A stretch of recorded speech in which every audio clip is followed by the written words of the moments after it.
Good morning, good afternoon, good evening, wherever you are, whatever you're doing, and welcome to another episode of Media Matters by Anfield Index. The sun is actually shining here in Edinburgh, but I don't really know why, because it's looking pretty dark, everything Liverpool related, as 4 defeats on the bounce leaves the Reds in a position I didn't think we'd be saying in 7th. I'm joined as ever by the renowned and the respected David Lynch, and there's so much we've got to go through, so I just want to almost go straight into this, to be honest, David. I mean, we talked about it last game. It was the victory in Frankfurt, but 4 defeats in a row. Can you picture this as anything but, or label it anything but a crisis at this time? No, probably not. We might feel differently had kind of, the performance has been the same over the season, but Liverpool had not. They kind of won and lost a few at the start and won and lost a few now. It maybe feels it's just the way it's happened, obviously, with all the wins and all the defeats in one go. It does kind of add to the feeling of crisis. And the fact is, you're a Liverpool manager, losing that many league games on the spin, there's always going to be talk and questions being asked. Absolutely. And we are in that sort of period. I would say it's probably easier to go on those sorts of runs these days compared to previously. I mean, that's why we're kind of seeing, although they're doing okay at the moment, but you think of like Manchester United plumbing new depths in the Premier League when they've been bad, and Tottenham doing similar last season. It's a really, really difficult league. So if a couple of details aren't right, you can very, very quickly go from being, well, as we're seeing, the side that is the champions to a side that's battling for a top 4 place, hopefully. And hopefully it kind of turns towards that. So, it's a really bad period, and Liverpool have got to find solutions quickly and sort it out. They've got to find them literally immediately. And you're not trying to overstate things, but I just thought they were terrible in this one. And again, it's another game where I'm looking at and thinking, did they deserve anything? And we can get into the refs' calls and all that. But Arne talked afterwards about what, he was asked quite rightly, what can we improve? And his answer was damning, where he said, you've got to get the basics right. I mean, we were bad in this one, weren't we? Yeah, one thing I will say this. I know people aren't going to like this. People don't like it when you say this, even though it's true. We talk about, at the end of the game, you get there and you kind of go, Liverpool deserve nothing. The fact is, really, it was, and I said this on my YouTube video, it was a coin flip game, really. It could have ended in a draw quite easily. Brentford deserved to win it as much as Liverpool did. I thought, it wasn't like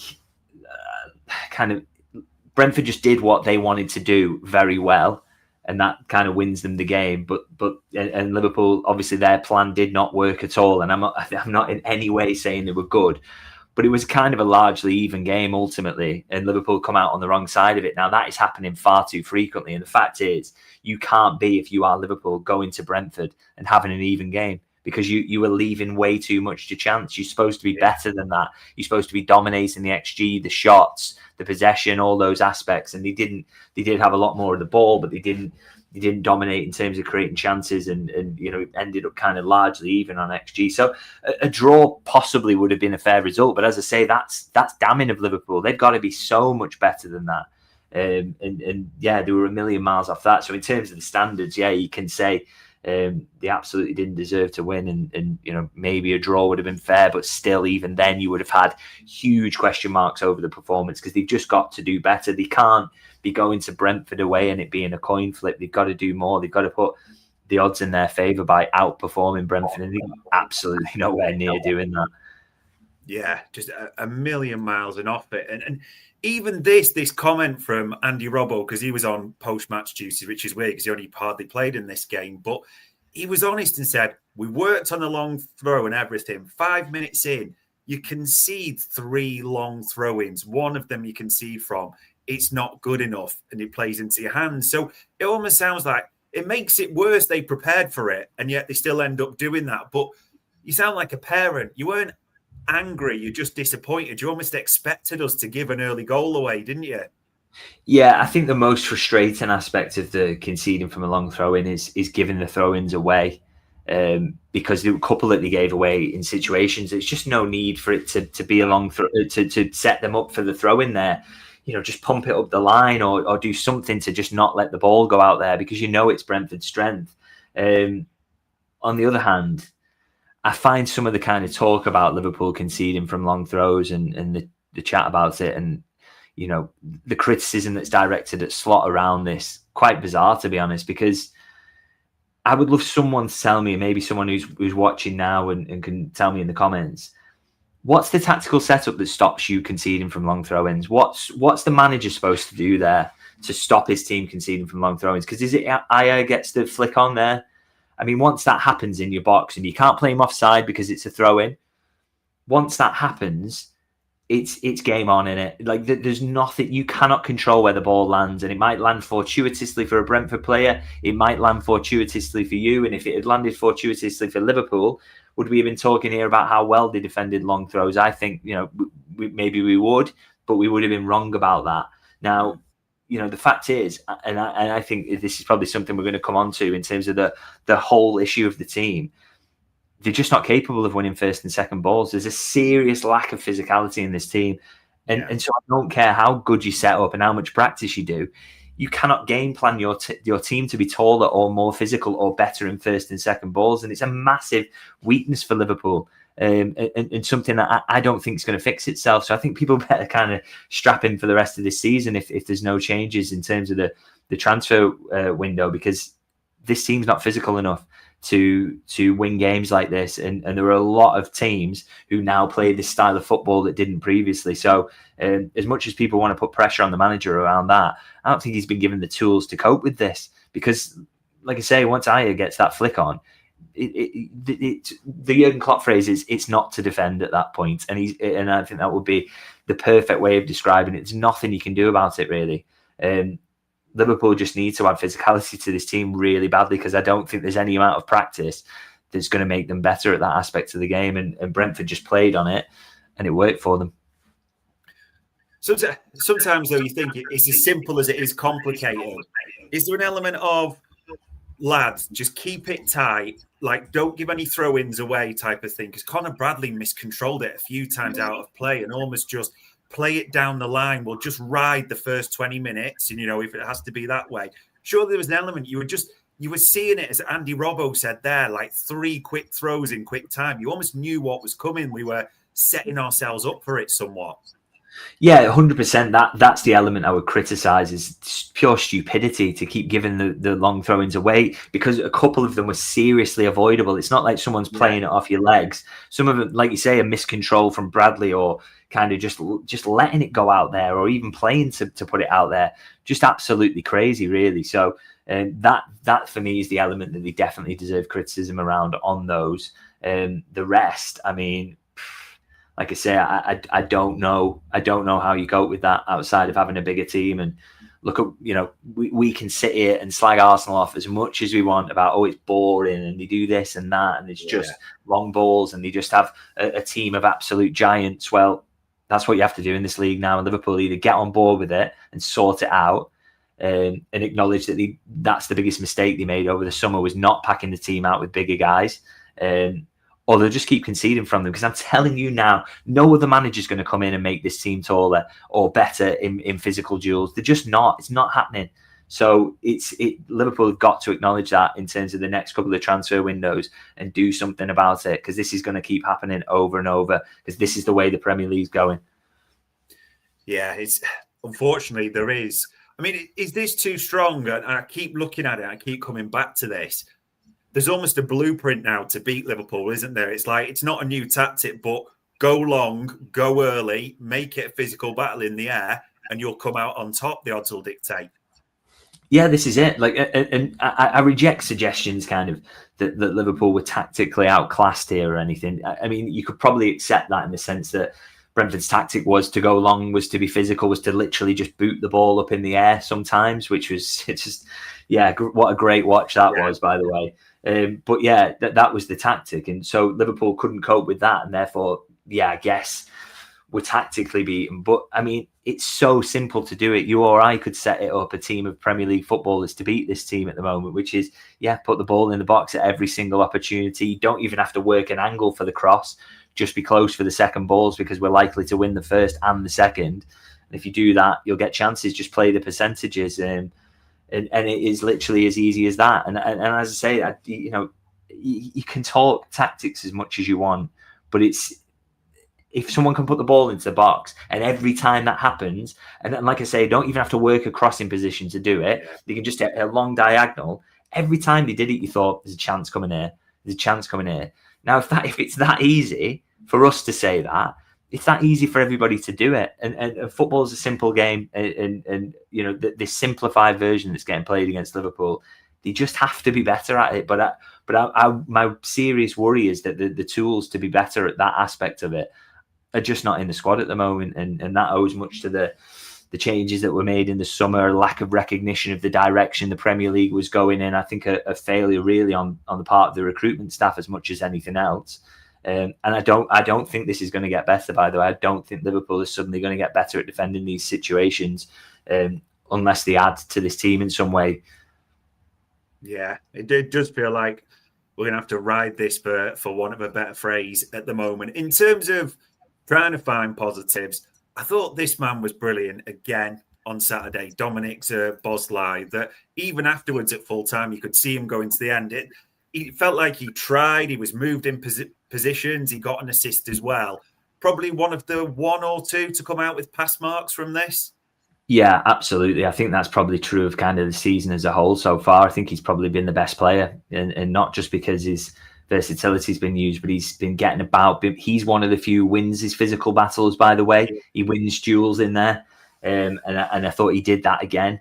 You know, if Liverpool had a few more like him who were capable of winning, maybe not always first balls, because he's not unbelievable in the air, but certainly second balls he gets about and he gets there to win them. If Liverpool had a few more like him, they would be a much better team, and he seems the only one who's kind of coping with where the direction the Premier League's going in at the moment. I thought he was excellent in his use of the ball and everything. I think the kind of midfield too, actually, as a whole. I thought Curtis Jones was very good again. The problem was that they kind of spent a lot of the game watching the ball going over the head, but in the moments where it was on the floor, they gave Liverpool a lot of control in possession. I thought they improved. There's a really bad kind of, I think the last 15 minutes of the first half, maybe, I think I'm right in saying, is maybe Liverpool's worst period.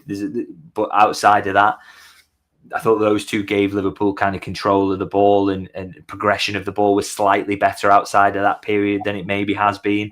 And it's because of those two dropping in, taking it in uncomfortable positions, moving it on.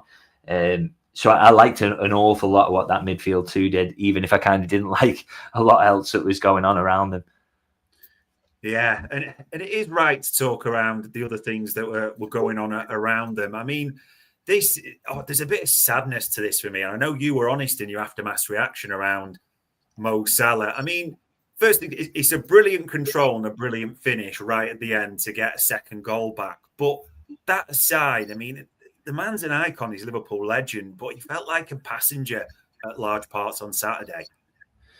Yeah, he probably shouldn't have been on the pitch to score the goal. If I'm being frank, I just thought, you know, probably the kind of poorest performance of his Liverpool career, I'd say. Just seemed like nothing was going for him at all. You know, he just couldn't trap the ball. He couldn't play others in. His crosses were weak and, you know, not really hitting the spot. And I just thought he was pretty terrible, really. And like I say, I never want to go over the top on the criticism because I just think, you know, anyone in this chat room now tell me that they were calling for Salah not to be given the contract, but it just really looks, doesn't it, like we're seeing a player who's maybe gone a season too far and he just can't do it at the moment. I really hope there are goals to come from him. And better form, but at the moment you just can't justify putting him in the team, and I say that even after he scores a wonderful goal that kind of gives Liverpool a chance. You know, he was still so poor after that. He was poor before it. He shouldn't have been there, and there were players who were playing better than him who probably should, you know, more justifiable, should be in the starting 11. So like you say, it's kind of sad to say that. But the manager's got to make a tough decision around him, I feel, at the moment. But by the way, just a quick one, a bit of a discussion going on about kind of that Liverpool have got a tallish team, and I actually kind of agree with that. There are kind of tallish profiles in there, but in terms of aerial duel winners, they're not. I mean, there are some who Gakpo's 6'4", and he's an absolute waste of height, to be honest. At 6'4", he doesn't win enough headers at all. And again, that's in either box. So that again gives you a problem. So it's not necessarily about just physicality in terms of being taller, although I think they should probably still add more height. I don't like the setup in certain areas, and always look to add that. But people who actually win the ball, and that might just be your first aerial duel, or the ones who, like Szoboszlai, who is quick enough to get there to win the second ball and rats around and does that, having more of those. So it's not just about, like I say, Gakpo's 6'4", and you see no kind of use to that whatsoever. And I think that's the area Liverpool should be kind of looking to improve on. It's not just, okay, he's tall, get him in the team, but physical profiles who cover large spaces, can get there when the second ball drops or win the first one, is kind of what I'm talking about there, really. It's true. Even like when you think of heights and alternative forwards, the things you saw last season were Diaz and Núñez especially were often in the box defensively and won a great share of defensive headers. They were strong in the air. Gakpo, isn't it? It's who's actually going to put their nut on it, so to speak, and get it away. That's your biggest problem that you've got. And Salah, just for the final one on this, you said before it's the trade-off, isn't it, with Mo Salah? You accept he's not going to do his defensive stuff because of what he brings. That's the trade-off that we won last season easily. But it just feels like the scales have tipped. And you said he's got a difficult decision to make. Is that now a decision in terms of this trade-off stops? If you're going to be in the team, you've got to work defensively. Is that something they could look at? I just don't think that's possible now. I don't think he's going to start being a winger that kind of does what Luis Diaz did at the age of 33. It's just probably unrealistic to ask that. So I think the only conversation is he giving you enough on the offensive side to justify not doing anything on the defensive end? And at the moment, he's not getting anywhere near that. So you probably, the only option there is to kind of take him out of the team for a little while. And the fact is, you look at someone like Chiesa, who gives you a lot on both sides of the ball, is scoring and assisting every time he touches the pitch.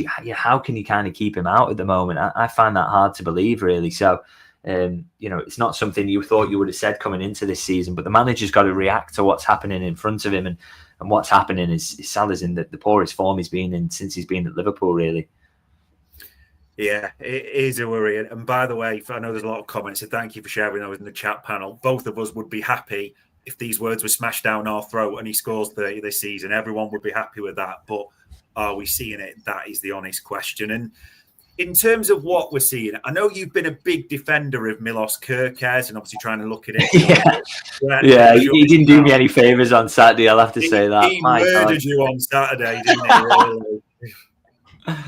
Yeah, he was just that for me. I mean, that's the performance I think people have been talking about that he's been putting in every week. I mean, that was easily his poorest by far, really. I thought just complete panic stations on the ball. And I wouldn't kind of put the first goal on him. I think, like I said, once the header's won, you can be as tight as you want there. It's landed so nicely for Brentford, and you're taking your life into your own hands if you don't win the first one from that throw in there. So not a lot he could do about that one, really. But my God, he was poor with the ball at his feet, wasn't he, Kerkez? Just absolutely, just so many simple passes going awry. You just felt nervous every time he kind of had it, really, that he wasn't going to pick out a Liverpool shirt. And I think we've talked about his use in deep build-up, and I actually genuinely think that Liverpool did a lot of better things in build-up in this game. They looked a bit more comfortable with Jones and Szoboszlai coming in to take the ball, and you didn't feel as many situations where Canate was just like, oh, what do I do? What do I do? And I don't think they kind of used Kerkez as deep as they have been as frequently in this game. It was just, but wherever he picked up the ball, even if it was kind of running onto it into space, he still looked incredibly uncomfortable. And that maybe speaks to kind of his form's not there, his head's a bit chocker or whatever, because, like I said, I don't want to see him taking the ball and having no options to play forward in a deep position, because I think he is bad at that. But he was in positions he would take up for Bournemouth regularly and look very, very uncomfortable in that game. So that just feels like a form issue, really. And no question, he was really poor in that game. And I think, I don't think things massively improved when Robertson came on, but I thought he is a bit more comfortable, isn't he, with the ball at his feet than Kerkez looks. I just think with Kirkes, he just needs to calm down a little bit at the moment, and maybe some of the chat is getting to him, some of the talk about his form. But he's had really good games this season as well. I look at Everton, I look at Arsenal. So, he's got it in him, but he's also very young. So, maybe we're just seeing the consequences of that, really. Yeah, it does feel that way. But also the one thing, and trying to be honest in this, it's not like looking for new people to dig out, but the spotlight seems to be on Kirkes. I'm yet to remember a game where I thought Connor Bradley's played really well in this. And I thought, as you said, he miscontrolled it so often, like just struggled to really offer, I'd say, anything down that right in this one. Yeah, and I've been a big fan of Connor Bradley down the years, but he hasn't been great this season. You try and look for reasons, don't you? As the injury kind of slightly disrupted him or anything like that. But the fact is, his form just isn't very good at the moment. And again, it wasn't like he's being asked to do uncomfortable things in that game that he was getting wrong. It was simple things like you say, trapping a ball that's come from 5 yards away and somehow letting it go out. And it was a couple of those. It wasn't just the one. So, I think we see the best of him around the goal that Kirkes scores. In fact, the best of both of them in that one fullback is in the other, very Jurgen Klopp kind of thing and the kind of stuff you like to see at Liverpool. But you saw too much of the worst of both of them, really. So, I thought both really didn't have great games and particularly cover themselves in glory. Is it? And I know this is obviously we're focusing on Brentford, but I can't remember a week that's going by that we're not talking about this fullback situation unless two things happen, as you said. Jones and Szoboszlai drop in to take the ball almost between the centre back and them, or Szoboszlai's at right back. And even you probably talk about the physicality element there because of their lack of height or aerial ability. The fullbacks they're just getting repeated for all the wrong reasons at the moment, aren't they?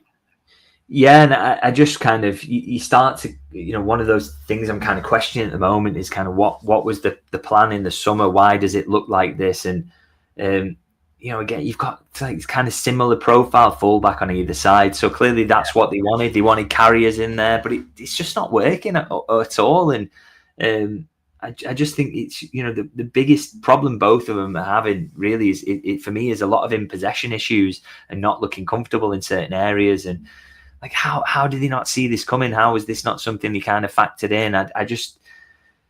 Just the whole balance out there just doesn't seem kind of right, and I'm struggling to find excuses or reasons or mitigation for why outside of that they just don't fit what they're being asked to do. And as much as you could say, well, Slot should use them in a different way, well, when you're buying these players, or you're promoting Bradley, you know what you're getting from them, and you know what Slot wants from fullbacks. So why are they suddenly being asked to do things that they're not comfortable with? That doesn't speak of a really kind of clever summer plan, does it? So very, very hard to understand at the moment. And they're just kind of a couple of wider issues that Liverpool have got at the moment, but they really kind of underline them, I think. Yeah, they're just stacking up all the time. Although the one final thing I want to say from this game, there was two big calls, wasn't there? VAR was involved, or whether it was a penalty on the line, the Cody Gakpo situation. We haven't really talked about refs much this season. What did you make of these two?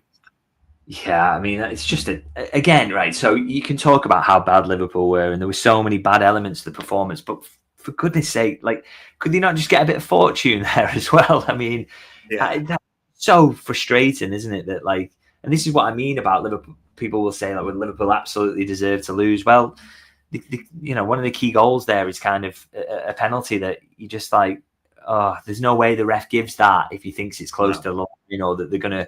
But once he gives the foul there, it's a 0.78 expected goals chance for Brentford that decides the game ultimately. So, so frustrating. And I think the Gakpo one, I've maybe not seen enough angles of it, but it just looked penalty-ish to me. I don't know. Maybe people saying there's not contact, but you can only kind of think that from one angle. And, I don't know. I'm just not sure really about that one. And like I say, if that gets given on the field, it doesn't get overturned. And if the other one, the VR doesn't get involved, it's kind of, you don't get a penalty given there. It's just, Liverpool as much as anything, and they have been terrible recently. They're not half getting some bad luck as well in certain situations. Michael Oliver playing on in the Man United game. So if when you're in these moments, that kind of tends to happen. And I guess the only solution is to play better so that luck doesn't come into it at all. Yeah, and even some reactions saying, "Oh, Gakpo," and I get this, it's got to be cute or wait for the contact before like the legs go type of thing. But then people will have a go at players for selling it, not selling it, etc. But yeah, when it rains, it pours. All the decisions seem to be going against Liverpool at the moment. But one of the big things that I want to do in this pod, because there is a lot of talk around Arne Slot, and it is right at the moment when you lose 4 in a row at Liverpool, of course, questions are going to be asked about you. So that there is right to look at a few of these questions and Slot out. And this, and I'll call it this, it's nonsense. People are going too far, but it is right at the moment to say there's questions that he's not really answering time and time again. Yeah. I don't know though, because I'm kind of like, I don't know, maybe I've got to be in my bonnet about this physicality thing, but I look at the kind of this run of results that Liverpool are on, and don't get me wrong, I'm not saying that they played well in here and they deserve so much more, but I'm looking at it and I'm thinking Crystal Palace, they lose 2-1, they concede a corner and they concede a long throw in. Yeah. And again, by the way, Palace battered them in that first half, but I thought Liverpool were very good in the second half, and 2 set pieces undo them over the course of the 90 minutes. Galatasaray, poor performance, but a dodgy pen in a game that, again, probably should have finished as a draw. You go to Chelsea, I thought, probably one of the better performances in the recent run, if I'm honest, except that 10 minutes, but you can't kind of pick out a set piece moment there. So, just one of those you have to take on the chin. But then Manchester United, they concede late on from a corner in a game that they were probably poised to win from that point. And then you go to Brentford, you get a dodgy penalty against you, but then also a long throw in. Now, if you take the kind of set piece goals out of those games, Liverpool's run of results, even despite the fact they've not been performing well, looks so much better.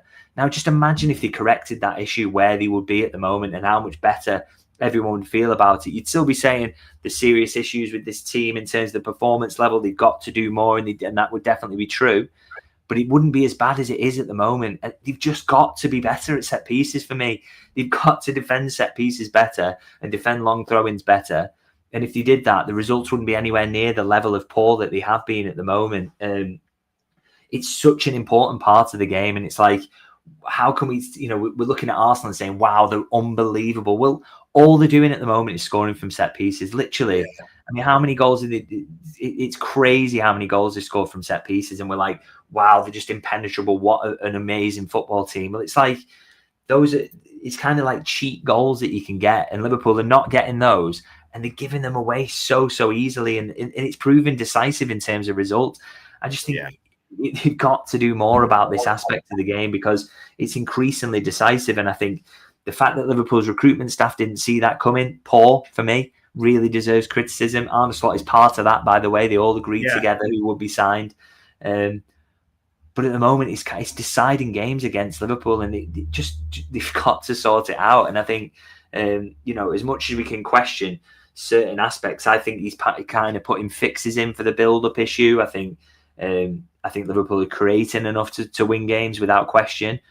But the fact they are not winning games is just purely down to, at the moment, that they cannot stop set piece goals going in. And until that fixes itself, you can talk about the tactical fixes he's putting in, how certain things are working. But this is deciding games. This is deciding every Liverpool game at the moment. And, what are you going to kind of do about that outside of just not being rubbish at set pieces? He did mention them post-conference as well, and you do just wonder how much pressure Aaron Briggs is under, because it really hasn't been good enough at all this season. But Aaron Briggs will also probably be saying, well, what am I supposed to do here? That long throw-in at the start of the Brentford game, unless you stop Ayer getting that first contact, and you can do everything you can to try and stop that, but there's probably another player who's 6'5" in there for Brentford who's also going to get first contact instead. Unless you stop that, those moments cannot be defended outside of having a bigger team and a team full of centre halves like Arsenal. And they've just, I would maybe sympathise if Aaron Briggs said that it's maybe not about setup, because they've tried some things, haven't they, around kind of setup. I mean, they were defending wide free kicks in a slightly different way earlier in the season, and that seemed to work for them. So that's a nice change. But you can't do that for long throw-ins because there's no such thing as an offside, so you can't stand further up the pitch. You've got to be massed in the box, and the fact is you've just got to win the header there. There's nothing that can be done for that other than and someone saying there, don't put the ball out. Absolutely, that's true. But Liverpool should have appreciated that this was the way that the league was going. And someone's saying, don't be salty about Arsenal. I'm not at all. I'm praising them for that. I put a tweet out the other day saying that Mikel Arteta saw this coming and he got ahead of it. Yeah, and you've got to praise that. That's absolutely fine. But also you can't sit here and say, wow, they're an electric football team either. What they're doing is they are winning the Premier League and winning Premier League games, totally recognising what the league is at the moment. And Liverpool's failure to do that and to add Wirtz into a midfield that was already not very good at winning duels, to add flying fullbacks rather than a centre-half profile out there, they were mistakes, you have to say now. And they did not see the way that the league was going. And until they solve that, for all the other issues that Liverpool have got, they will be papering over those massively in the way that Arsenal are paper over in the fact that they can't score goals from open play, seemingly. It's absolutely fine to have issues if you paper over them in some way, but Liverpool can't paper over theirs at the moment because they constantly concede from set pieces and direct play. And until I see a fix for that, that's why I know there's no chance they'll win the league, because there's too many teams capable of exploiting that particular weakness, really. So, and I just can't see how they fix that outside of transfers, unfortunately. I suppose your set pieces might be transferred if that's in this docket, so that isn't a quick fix. I do want to ask you about this because this is bugging me. The subs. Last season, it was subtle tweaks in second half, wasn't it? It was maybe if Gakpo was on, Diaz, was switched around there. Maybe a small tweak. The midfield didn't change too often. Like, it was very minimal what was done. This season, you almost questioning sometimes the lineup and thinking, is that right? But it's the constant subs of just get attackers on. And wasn't that punctuated on Saturday more by anything that at one stage we had a McAllister, a Wirtz double pivot with Szoboszlai back to right back, and hold on, crap, that's not working. So 5 minutes, I'll put Gomez on for. It just showed almost like a bit of a mess, the sub scene this season. Yeah, but again, it kind of comes back to that he's not being given the ingredients to do what he wants to do. Ultimately, I mean, the fact that the starting lineup never looks right because you go 1-0 down to a set piece, which, or in the case of against United, you 1-0 down immediately because of a long ball, or 1-0 down early against Crystal Palace because of a set piece. It's kind of, once that starts, the game's already getting away from you and you're already trying to react and you're already setting up your opponents to get in a deep block and defend what they've got. You just cannot ever give yourself a footing in the game. And so what you end up doing then is kind of start to panic and throw on attacking subs, and then you start to attack a bit more, which Liverpool absolutely do, and they're tending to score goals in those moments when they have the attackers on the pitch. But then, of course, then they're still looking weak in terms of defending because they've then got loads of smaller attacking players on the pitch. So the problem is the plan is going out the window every single week. And, the manager was genius in his substitutions last season. Do we think he's lost that ability and he's completely lost his mind now? Or do we think it's constantly that Liverpool are chasing games because they're conceding goals from set pieces? And I know I seem like I'm just obsessed with that and I want to blame everything on that. But it's such a massive factor when you're 1-0 down in every game. I don't know how people can dismiss that. That colours the entire game and the performance and how it plays out, is that they're constantly finding themselves down because of direct play or set pieces. And once you do that, you're always on the back foot and you're always chasing things and you're always doing what Slaughter is doing at the moment, which is he's not feeling like he's able to make small tactical tweaks in games. Yeah. He's having to do something crazy to get Liverpool back in it. And I think I look back to the Arsenal game where Liverpool didn't concede from a set piece. And Slot was able to make a sane tactical change, which was to push Curtis Jones into a slightly more advanced position. Liverpool go on and win the game because of that tactical change. Liverpool are the team that are trying to win it. And we praised him to high heaven, and I think rightly so for that. But the problem is in every game since, is Liverpool have been conceding the set piece. And once that happens, you are just chasing. You're chasing and chasing. And so it's making the manager look worse. And like I say, I think the blame is not entirely on him. It's partially him because he will have had a hand in the summer. But my God, Liverpool, how did you not see this coming, that teams were getting better and better at this aspect of the game, that everybody was recruiting a set piece coach, that that everybody was starting to sign kind of 6'5" players across the back line. And and it's not like I'm kind of using hindsight here either, by the way, because I wrote a piece in April about Liverpool's inability to win duels in the latter part of the season, last season, and said surely that they will go now and sign some physical players to kind of make up for this. Well, they went the complete opposite way, and now they're constantly trailing in games because of it. And I just think, I'm not a football genius. I'm clueless, and the things that they know about football is on a different planet to what I know. And yet I could see this coming, and I'm just some idiot. That they didn't is a real failure, and it's leaving the manager on the back foot constantly now. Does it, though, in terms of, I get the set piece over, anyone's going to dispute that, but obviously looking at other things as well. Frankfurt away is different to Brentford away. It's a completely different game. One team, is big in the air. One team's actually a team worse than us at set pieces in Frankfurt, which is hard to believe. But in terms of knowing what is strongest lineup, is there not a criticism there, a sense of like, Arne Slot, if you knew their set pieces and bigger, why weren't Endo on the field? Why wasn't Joe Gomez on the field? The net, like things like that. You specifically picked like ballers, smaller players, however you want to describe it. There wasn't really a horses for courses approach in this one.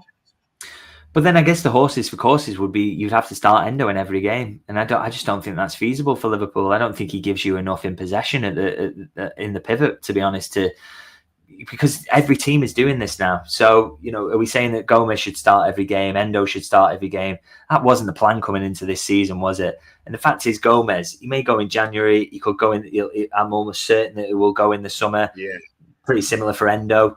These are not long-term solutions to the problems that you've got. And so, I can see why the manager's not going to those. I mean, maybe to kind of arrest the slide, that's maybe what he needs to do. But, I mean, it just shows you how badly the summer plan failed that we're talking about this.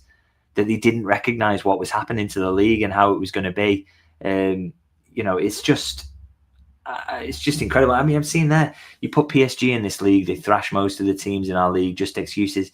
No, I don't think they do. I'm sorry. There's no team in the Champions League that is as focused on set pieces as Brentford, as Newcastle are. There's loads of them. There's loads of them. And I know people don't like this. They don't like to talk about this. They want the easier answer. The manager's all of a sudden is rubbish and he needs to be sacked. Okay, if you want to go down that route, but I'm telling you now, there's a coach that can come in and make this side better at defending set pieces. I would love to see them, because I just don't think it's possible in this league unless you've got a team that is better at winning those things. And that's not just height, like I say, it's being good in the air.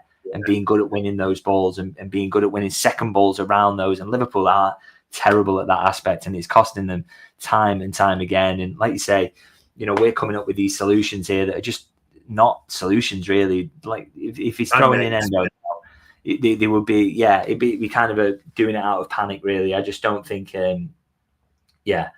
I just don't think it's the way that we should be going is throwing Endo in the team or anything like that. I really do think a lot of these problems are not going to be solved without a transfer window. Yeah, it's a weird one. It's just looking at all options. I do think this was a game made for Joe Gomez because of the nature that was going to happen. I did want to see 3 cents, but it doesn't really matter now. I suppose, because obviously we're talking about set pieces, all these things, and people are passionate about this in the chat panel. Pressure is building. You can't ignore that at the moment. At what point does that pressure really ramp up on Arne Slot? Because it's high now. I mean, you lose 4 in a row, there's no excuse in Liverpool. But this week, you could go out the Carabao Cup.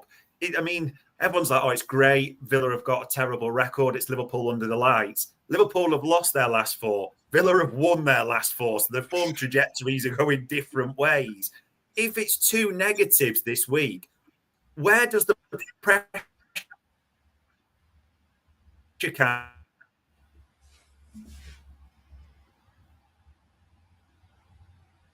Oh, sorry, you just kind of got a bit sticky there. But yeah, when is he under pressure? I kind of caught that.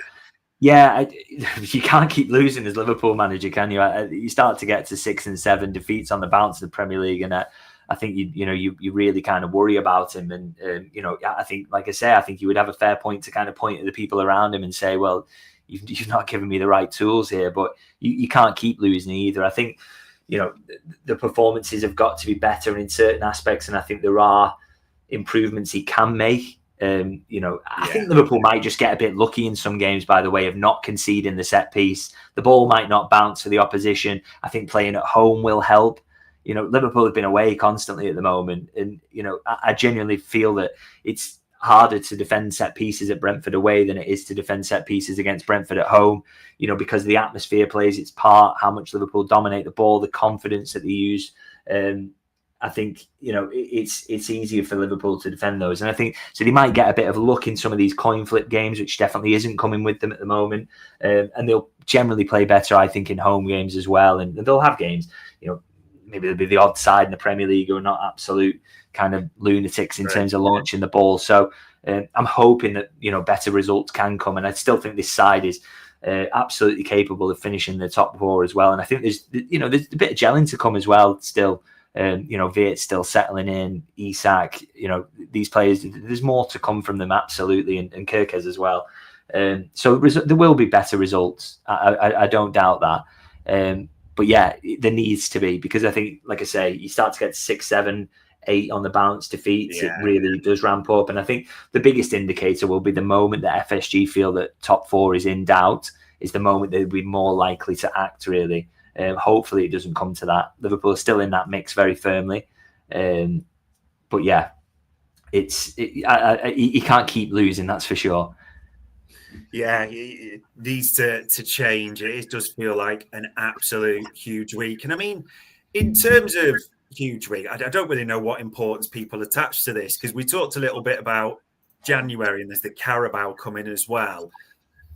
Probably the big truth from this pod, which people have different opinions, but we've spent over 450 million, was it? I know the net spend, and we sold well and all that type of thing, although that maybe comes into the mix now. The only way to correct this probably is hundreds of millions more, it looks like, doesn't it, on more physical profiles on different types of players right now. Yeah, unfortunately, I think so. I mean, I know some people don't agree, but I feel that that's the case. I can't see how you kind of coach your way out of this. I think this mix of the fullback profiles that Liverpool have got, Wirtz in central midfield, it's just not right at the moment. And the only way you can see that sorting it out, like I say, the tactical consideration there is, like you say, putting an Endo in or something like that. For me, that's not a long-term solution. The only long-term solutions are going to come when you kind of add that physicality back in. And then, people are talking about, well, the passing and the pressing aren't good, but it's because Liverpool are not earning the right to play at the moment. The pressing, for starters. I mean, why do you think that they were able to press Frankfurt? Because they passed the ball. Brentford had no interest whatsoever in passing the ball. It was just constantly going long and looking for counter-attacks, looking for set pieces, looking for big diagonals into the box from all sorts of angles. They weren't even necessarily needing to play too much football to set up the diags. So all these aspects will look better once Liverpool start defending those long balls better, defending those set pieces better. Because the longer the game goes on and it's 0-0, the more that you will then start to kind of turn the screw and they start to get worried about what you can do. Whereas Brentford can kind of they've got the freedom of being 1-0 up immediately, because we're giving away like 3 goals almost. So I feel like the only fixes for that are going to come in the transfer window. And I don't think it's a million miles away, by the way. I think if you add, the right profiles in the right positions on the pitch, it makes everybody look better. But they just look a couple short for me in the right areas. And, I think the midfield mix has to be sorted out. I think they've really got to have a think about what they're doing at fullback going forward. It has to happen. They kind of sort that out, but it's I think those fixes can only come in the transfer window. And I suppose then in terms of profile, because it's a passionate chat panel. One made me laugh saying we advocating signing Harry Maguire and Dan Burn. No, we're not just saying by land of the Giants in that regard, but physically. I don't know why people struggle with this so much, because we're not just saying by yard dogs, but if you think of Liverpool teams in the past, it's never this simple, I know, but Fabinho, Gini, Sadio Mane, Bobby Firmino, they would bully this Liverpool team right now, wouldn't they, in that setup? They need to be able to play, but there's got to be more physicality in there. What you absolutely nail there as well is the fact that it's not just kind of, you can add that in all sorts of positions, that physicality and fight and dual winning ability, which the manager goes on about, and yet they didn't kind of have a summer that was set up for that. So, you look at Fabinho, could win headers, could drop into centre half. He was very, very good in the air. So that's more like the kind of traditional thing that we're thinking about and we're talking about here. So he would definitely help with that. But Wijnaldum wasn't the tallest. He wasn't necessarily brilliant in the air. But second balls, he won every second ball. He hoovered it up and then used it very, very simply. Liverpool, who's matching him for that in the moment in terms of, okay, we might not win the first header, but I'm there for the second one, and I'm quick to it. I'm smart enough to read it, and all of a sudden Liverpool have got possession. Nobody. So that's a different kind of physicality. And then Sadio Mane, not even near central midfield, not there in the centre backs, not in the defence, but he gets you up the pitch because he fights, and he battles, and he wins his physical duels. And he can also help you, by the way, from defending corners, defending set pieces, because he's very good in the air. So it's not even necessarily about signing a defensive midfielder or signing centre halves or fullbacks even. You can add that to your team in various different positions. But what Liverpool did instead over the summer was kind of add players who were worse than what they already had in that regard. So Florian Wirtz is not a second ball winner. I think Jeremy Frimpong at fullback's not going to win many headers, is he? So you're kind of making the team worse in that regard. And so it doesn't have to be in the positions you think of, but just add more dual winners to this side is absolutely important. And dual winning is actually something Mikel Arteta bangs on about an awful lot. Clearly a profile that they've been looking for in the team, and looks like they've got it because they are coping absolutely fine with this style of football at the moment, and Liverpool nowhere near it. And I get it, because people are saying things like, and I understand this, you spent 450 million and probably the way out of it is to spend, struggling to avoid that or seeing it any other way. So who should the spotlight be on? We understand from recruitment, it's a process, it's a group, isn't it? That obviously Richard Hughes, the sporting director, Michael Edwards held up the whole sort of football inside. And people are quick to praise those, but is there a chance? It doesn't mean, you go from good to bad, because that's not proper analysis, but they may have just looked at this window a bit wrong in terms of what's needed. Yeah, I think surely, they all, I think, all together kind of deserve a share of the blame for not seeing that. And there are mitigating circumstances, again, by the way, that you've got to kind of mention in terms of doing it all in one go is difficult. They felt that the squad had been neglected over multiple windows. There was a big chunk of players who wanted to leave, Trent, Diaz, Nunez, that you probably needed to, in the case of two of them at least, to cash in on, and they were probably good sales at the time. So all of a sudden you've got all this turnover, and that creates issues in itself. And I do think that Liverpool will be able to mask some of their issues when areas of the team start to gel and play better. So it's not as bad as this. But in terms of the physical stuff, you've kind of got to point a little bit for me at the sporting director. He's the guy who plans the whole project, is kind of thinking a few windows ahead, has got to be attuned to the direction that the league is going in. For me, if you are that guy, that's a big part of your job to think, do you know what? Everybody's really going for set pieces at the moment. All the teams are coming in and being physical. I mean, I look at Sunderland as a side, by the way, who completely recognised it. Changed it all. They completely changed their style of play from last season. The profiles that they were added were physically ready for the Premier League. So they saw what was happening, and they saw it having come from a league where they played in a different, slightly more expansive way, less reliant on physical duels, and thought, do you know what, when we go there, we're going to have to do this. We're going to have to be physically elite as much as we want to be able to match it with these teams in terms of the footballing aspect. So for Liverpool to not see that, as I say, I think you do have to kind of look at the guy who's heading up the project and say, how did you not sense that was going to be the case? Maybe I'm being a little bit unfair there. But to me, he's the guy who's got to be saying to the manager, look, we want to give you this. We want to give you this. I know that's what you want, but also can we factor in that everybody's just going to be pinging the ball into your box constantly next season? I think that should have been considered a little bit more, because I just don't think it was in Liverpool's summer business, and that's why they're paying the price for it every week. Yeah, and I was genuinely trying to find it, and I've actually got it here because I saw a great tweet, and I'll bring it up on screen for everyone so they can see it. So it's by Tateless Red. So it says there, Klopp and Rafa learned early in their first seasons that when you play certain types of teams, and back then it was the Boltons, West Broms, Blackburn, etc., you need height in defence, combativeness, second balls, intensity, directness. and then you can play and let your better quality get you a result. It's probably a fair tweak with what we're seeing. We're almost, I know it's an old expression, but you've got to earn the right to play, haven't you? You've got to win your battles and then the quality takes over. But what's crazy to me about this is that, and why I kind of almost don't want to blame Slot, is like he seemed to learn this straight away. Yeah. So Ipswich, first game of the season, they're just pinging the ball long, they're getting up the pitch, making it a bit of a nightmare for Liverpool, and he immediately goes, right, Quanta, you're off. Canate, come in, win the headers. Liverpool earn the right to play, and they blow Ipswich away in the second half. And all the way through his debut season, Liverpool were involved in plenty of battles, not quite the degree it is now. I really do think it has ramped up this season, but they were involved in quite a few battles and came through those fine. They earned the right to play. I think of Brentford away last season. I mean, the key to that win was keeping a clean sheet, was not conceding from the long balls, was winning the physical battle. And if you do that, you give yourself the platform to win the game late on, which of course is what Liverpool did with 2 late goals. So the manager had already seemingly learned this lesson. We kind of sped through and skipped through that part where he has kind of really difficult moments early on, working out that, God, yeah, everybody in the Premier League's a grok.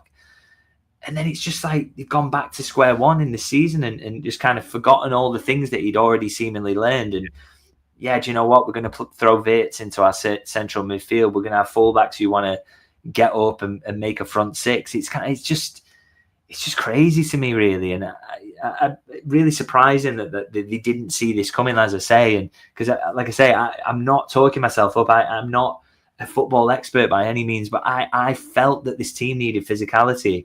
And yet they went the other way. And it's really, really not paid off for them. Doesn't seem to be going the right way. We'll have to see how this week unfolds. I mean, this one, Crystal Palace, who are a physical team in Carabao, we don't know how many they'll rest and what they'll do. I mean, for us, the injuries are mounting up big time as well. It's a bit hard to see how much rotation he can go without throwing the kids in a little bit, so to speak. Yeah, to be honest, I mean, always the League Cup really has kind of been a really good use of, to be able to give minutes to people who are on the fringes. But I'm not sure with the form that Liverpool are in at the moment, you can afford to do that. I mean, this is a home game. It's an opportunity to make things work, to be better than you have been in recent games. I almost kind of think he should go as strong as possible in this because, acknowledging that whatever as strong as possible looks like, by the way, with kind of the injuries they've got at the moment. But, they've got to do kind of something about this form that they're in and start to feel better about themselves. And I mean, if you come through this week with 2 home wins under your belt, I think everybody's going to feel an awful lot better. So, I think going with the kind of scratch team against a well-organised Crystal Palace side who will play in a way that will hurt you in terms of, again, they'll look for set pieces, they'll look for counter-attacks, they'll try and be direct. They've got to do something about that, and recognise that this is going to be a tricky game and that they want to have, they want to improve the form in some way. So I think for me, I'd like to see him go with a slightly stronger team than you might expect. It is weird because you're saying that, because obviously looking at the various articles that people are suggesting, I don't know if you've seen this, Freddie Woodman seems to be in line to start in goals. That's been mentioned, but even reports of Calvin Ramsey. People have probably forgotten about Calvin Ramsey at right back, mentioning Endo Gomez. There's only so many you can make, but can you see it being almost a halfway house on Wednesday evening, this lineup? The thing is, if you go with Calvin Ramsey, he scored for the 21s at the weekend. Yeah.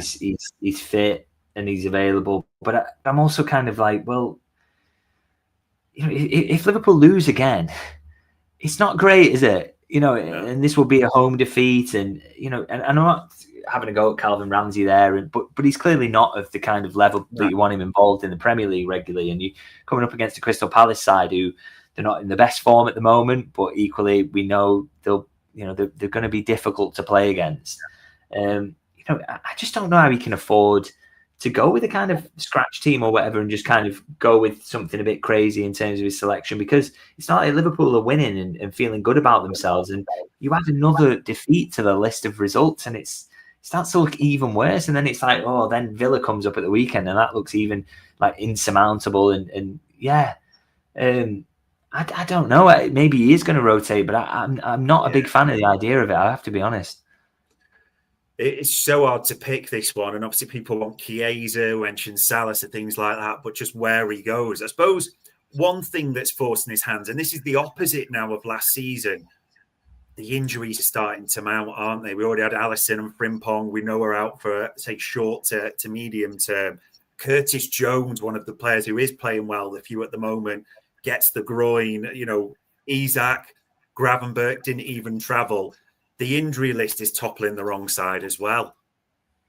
Yeah, and again, this is something we spoke about as kind of a real plus point of Slot, but it's, you know, if that starts to slide away, then you know, again, it's a real major plus in the column, but it's starting to not be at the moment, and the injuries are adding up. And again, you know, that would usually help you to have that freshness and keep the season going and keep the results coming in. But, you know, now you're going to be forced to kind of chop and change a little bit. And it was the big difference actually between kind of Slot and Klopp really in probably those last, you know, you think about Klopp's last season and the fact he doesn't win the league, and then you think about Slot, the season he comes in and wins the league. Probably the big difference between the two is the injury record, and that's what helps Liverpool because they have that consistency of selection. So it's a worry if they continue to mount up. You just hope that Isak's not too long and Gravenberch the same, and maybe Jones is just a minor one. But I mean, we'll wait till Tuesday in the press conference to find out. But you got to kind of keep your fingers crossed for that. But if Slot loses that with everything else, you know, he's in a difficult position, really, isn't he? Yeah, it could, as you say, get worse before it gets better. And I suppose the final one for this, because we talked about selection, but the whole formation thing, because we saw clearly a 4-4-2 in Frankfurt, and, you know, Florian Wirtz on the right, sort of coming in, letting Frimpong and Bradley then bomb on, as it were. But I suppose that the change, it almost looked like a 4-4-2 at the start, but Wirtz was almost having to cover on the right and then move into the middle, you know, because Salah wasn't doing any defending. Is there a point where he needs to almost, this is my plan, we're going to stick to it, and everyone's got to fit within it? Yeah, but then that would require him to make a difficult decision around what his actual team looks like. And, you know, for example, my favoured kind of setup at the moment would have to be, you know, he kind of, whatever he does in the back five, and, you know, you can argue about Robertson and Kirkes, but just whoever you go with brings some consistency there. But then I think the midfield has got to be Gravenberch, Szoboszlai and Jones when all three are fit. And then the rest can work itself out. So you have to make a decision. Is it Wirtz coming in off the left, or is it going to be Cody Gakpo? Are you going to do something about Mo Salah there? But I think you just have that consistency of selection and set up and say, that, like you say, this is what I'm going to go with. We're going to have to start to get some rhythm now. We're going to have to get it together. You know, because at the moment, the chopping and changing, on top of the fact that nobody's got confidence, the fact that you even using Wirtz off the right-hand side, I don't like it at all. If you're going to use him wide, use him off the left, and be brave enough to recognise that the Gakpo, you know, can be dropped, even though I know he's scoring goals, but I actually don't think his performance level has been particularly high, if I'm honest. I think the goals have been masking some poor performances. So, but I'd just like him to settle down in terms of what he's picking, because at the moment, again, another thing that makes you think that the summer wasn't a very good plan is the fact that they don't have a settled 11 immediately they want to use, and it's not obvious what that should be. It doesn't speak to kind of joined up thinking, really. So I'd like him to find that plan and just stick to it for kind of 10 games in a row and see where that takes Liverpool. The problem is, obviously, the games that are coming up are absolutely awful as well, and difficult, and they're going to be full of loads of challenges. So it's really hard to see where the wins are coming from, to be honest. Yeah, it's a hell of a run, isn't it? Coming up, Real Madrid after these two, and Man City before the international break, which might not, never thought we'd welcome an international break, but we see where we are in a few weeks' time.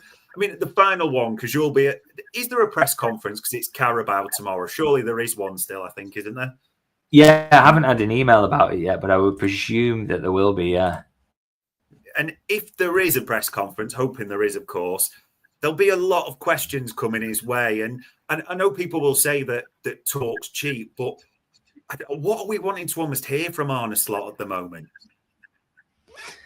I mean, he's going to get some tough questions tomorrow. I don't doubt that for a second. And you know, I think obviously I won't be able to ask them in the open, but the embargo section, I've already got a few ideas for kind of things I would like to ask. And He's never going to give too much away. I wouldn't say to people to get too obsessed with what he says, or don't seize on something he says and try and turn it into a negative, or because he can't give too much away. But there are few aspects you want answers on. I mean, I would like to know about the physicality of this team and whether he thinks it's an issue.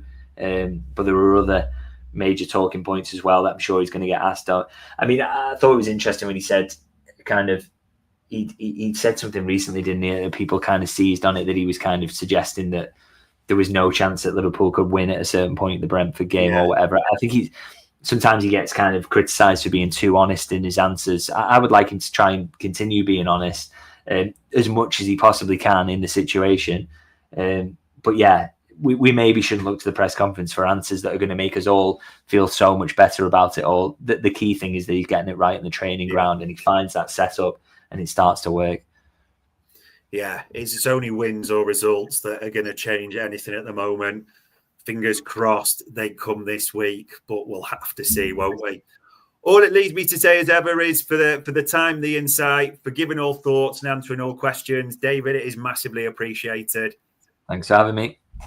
And ladies and gents, that was another Media Matters by Anfield Index.